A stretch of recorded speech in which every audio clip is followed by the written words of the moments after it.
আগের দিন আর নাই, মন যা চায় তা বলবা সেই দিন নাই। আজকে হিসাব মিলানোর পালা, 50-50 চান্স। ওলামায়ে কেরাম কারো কাছে দাসখত দেয় নাই। তোমাদের বাবার বাড়ি আর আমরা মামার বাড়িতে বেড়াতে এসেছি, বিষয়টা এমন না, ঠিক কিনা বলো?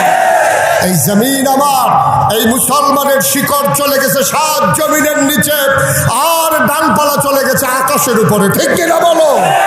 ইচ্ছা করলেই আমার মুসলমানকে দাবিয়ে রাখা যাবে না, ঠিক কিনা বলো? চেষ্টা কম হয় না, এই 53 বছরে অনেক চেষ্টা হয়েছে, অনেক চেষ্টা হয়েছে, কোনোভাবে আর ছাড় দেওয়ার সুযোগ নাই। ওই ইমাম সাহেবকে মসজিদ কমিটির সভাপতি বলবা যে হুজুর বাজারের ব্যাগটা একটু আমার ঘরে পৌঁছে দিয়ে, সেই দিন শেষ। এখন ইমামের ব্যাগ সভাপতি বাড়িতে দিয়ে আসবে, ঠিক কিনা বলো? সেই দিন শেষ। অনেক হয়েছে, কথায় কথায় ইমামের ইমামতি নাই, মোহতামের মোহতামিমগিরি নাই, আজব কারবার। চাকরি এখন আমরা দেব, ঠিক কিনা বলে? থাকলে আমাদের অধীনস্থ হয়েই থাকতে হবে, যেহেতু 92% জন লোক মুসলমান। ইমামতির জায়গায় আমাদেরকে দিতে পারো, আর সমাজের নেতৃত্ব করবা তোমরা, সেই দিন আর হবে না ইনশাআল্লাহ। নামাজের ভিতরে ইমামের কথায় যেমন তুমি বাঁকা হও, ইমামের কথায় যেমন তুমি সেজদায় যাও, সমাজেও ইমামের কথাই তোমাকে চলতে হবে, ঠিক কিনা? আপনি যেমন কইতেছেন মনে হয় যেন কবিতা আবৃত্তি করতে আছেন। খান সাহেব কই? এই যে খান সাহেব বেরিয়েছে।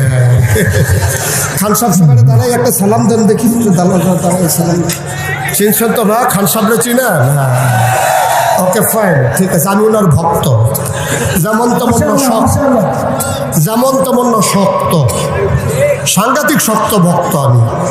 আল্লাহ যেন হেফাজত করে, সবাই পড়ে আমিন। আমার রিক্সা শ্রমিক, খেটে খাওয়া জনতা, আমাদের রক্তের টাকায় ওদের ইউনিভার্সিটির প্রফেসরদের বেতন হয়।